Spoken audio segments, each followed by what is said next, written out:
Aku nggak pernah maksa kamu buat menerima saran itu kan? Tanya Frisia sanggup menghentikan langkah Leo. Kenapa harus ngeluarin kalimat kalau saranku nggak masuk akal? Astaga. Leo segera berbalik lagi dan melihat Frisia sepertinya marah. Apa kamu pernah ngerasain gimana dijauhin semua orang karena punya catatan kriminal? Suara Frisia terdengar tercekat. Kamu pernah ngerasain gimana diberitain buruk di media? Gimana susahnya cari kerja? Kami pernah ngerasain itu semua. Aku, abangku, Lano. Cuma nampakin muka di depan orang aja dapat gunjingan. Bersihin nama kami dan mulai semua dari awal butuh bertahun-tahun lamanya. Dan sekarang kamu bilang saranku gak masuk akal. Saat aku berusaha bikin orang gak ngalamin apa yang aku rasain dulu. Freeze. Leo melangkah cepat mendekat. Hingga sampai di depan perempuan itu, ia raih bahunya dengan lembut. Baru kali ini ia mendapati Frisia marah penuh emosi. Sampai-sampai tubuhnya bergetar pelan. Maaf, bisiknya. Frisia melepas cekalan Leo dan mendongak. Berkedip beberapa kali demi menahan emosinya. Ia redakan kemarahannya pelan-pelan sebelum menatap Leo. Pasti menurutmu aku berlebihan? Orang yang gak pernah ada di posisiku juga pernah bilang gitu. Tapi suaranya melirih. Gak perlu kamu bilang aku gak masuk akal. Kalau kamu nolak, cukup tolak aja. Aku gak akan marah, itu hakmu.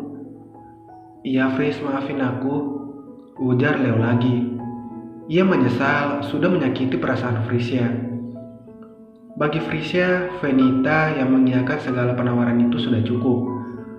Terlihat tidak main-main karena sekalinya dilanggar, mereka sama-sama tahu konsekuensinya. Tapi Frisia tidak akan memaksa. Yang dihancurkan adalah Leo.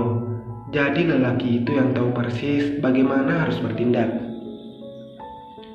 Aku mau pulang ya, ujar Frisia terlihat lelah. Ia butuh kamarnya sekarang juga.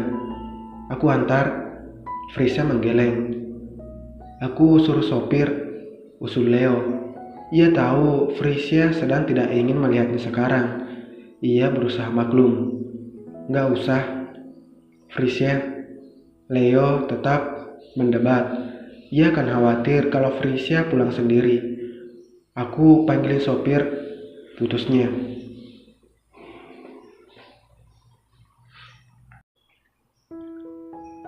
Frisia berdecak saat melihati bahu kirinya. Ada bekas kemerahan gara-gara ciuman Leo tadi siang. Untung bukan di leher, masih bisa tertutup dengan baik. Terduduk lemas di tepi tempat tidur, Frisia melirik ponsel di meja. Masih belum ada tanda-tanda Leo menghubungi sampai malam ini. Padahal kan ia kesal hanya sebentar. Sejam 2 jam juga kelar. Kenapa Leo membiarkannya tanpa kabar begitu? Apa Leo masih berpikir ia marah? Padahal kan udah enggak. Ia hanya butuh tidur. Bangun tidur juga kesalnya hilang. Ah Leo, kenapa nggak bisa ngertiin banget sih? Getar ponsel di meja membuat Frisia berjengit. Cepat ia meraih ponsel dan seketika mengernyit. Nomor tidak dikenal, tapi ada foto seorang wanita diapit 2 laki-laki. Yang ia tahu adalah Leo di kanannya, Cancer di kirinya. Artinya satu, itu mamanya Leo. Ya Tuhan. Tangan Frisia sedikit gemetar saat menerima panggilan itu. Di mana bisa tenang, baru juga pertama kali dihubungi sama mamanya pacar. Dulu tidak pernah sama sekali. Frisia kan? Ini Tante Ingrid. Tuh, benar. Iya Tante. Apa Leo lagi sama kamu? Dari siang Tante telepon gak bisa. Frisia mengernyit. Ia juga tidak berkabar sejak siang. Sebentar, ada pesan dari Cancer. Terdengar decakan di seberang sana. Pantesan Tante khawatir Fris. Dia lagi sakit ya, kata adiknya. Kebiasaan dia kalau ada apa-apa nggak cerita ke tante. Frisya, lain kali kalau Leo sakit bilang ke tante saja ya, nggak usah sungkan. Jangan turutin Leo yang bilang nggak usah kabarin keadaannya ke tante. Anak itu memang biasa begitu sejak dulu. Oh iya, tolong sampaikan ke Leo juga besok tante ke sana. Sudah terlanjur pesan tiket tadi. Terima kasih ya Frisya. Ucapan itu tidak sempat Frisya respon. Leo sakit? Sejak kapan? Sakit apa? Astaga, ia jadi merasa bersalah sekarang. Setelah ia menjawab, ia pada Ingrid bergegas meraih jaket dan keluar dari kamar. Sudah pukul 9 malam, tapi Frisya nekat menghampiri Leo. Semoga di kantor. Kalau tidak, ia yang akan menahan kekhawatirannya sebentar. Di tengah perjalanan, Frisya sempat menghubungi Leo beberapa kali. Benar tidak tersambung. Berdecak, ia lalu turun dari mobil dan berjalan cepat memasuki PT Airbag. Ternyata ada satpam di gedung utama. Ia dipersilakan masuk sebelum semakin ketar-ketir di lift. Kantor jelas saja sepi. Ini bahkan sudah malam. Keluar dari lift, Frisya makin mempercepat langkah. Baru sampai depan ruang Leo, pintu sudah terbuka. Mampus, berhadapan sama Kansar lagi. Malunya siang tadi masih bersisa. Kebetulan Fris, Kansar tersenyum kecil, menoleh ke dalam ruangan sebentar. Aku mau tebus obat dulu, tolong kamu temenin dia ya. Tentu saja Frisya tidak menolak. Niatnya ke sana memang untuk itu. Lalu ia masuk ruangan saat Kansar berlalu. Langkahnya makin cepat menuju kamar. Dan satu pemandangan yang dilihat membuatnya menghembuskan napas lelah.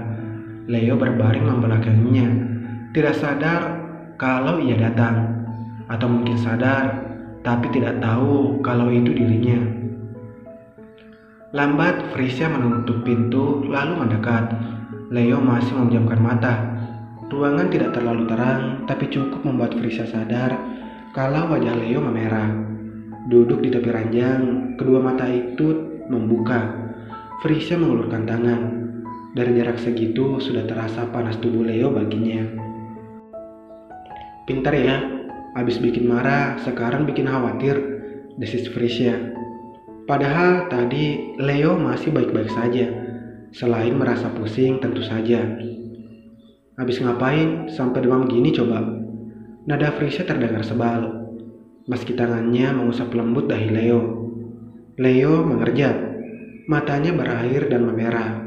Duh, Frisya hafal, kalau demam memang terkadang semua terasa panas, termasuk mengerjapkan mata saja bisa sesulit itu. Udah besar gini, nggak bisa jaga kesehatan, omel Frisya lagi. Tangan Leo bergerak, mengusap sudut mata. Hal itu membuat Frisya makin mengerjap. Muka bayi polos itu dengan bibir yang mengerucut, wajah memerah, dan tatap sayunya sanggup membuat Frisya menggeram kesal, tidak tega untuk membiarkan. Kenapa muka Leo seinosen itu sih? Bersambung.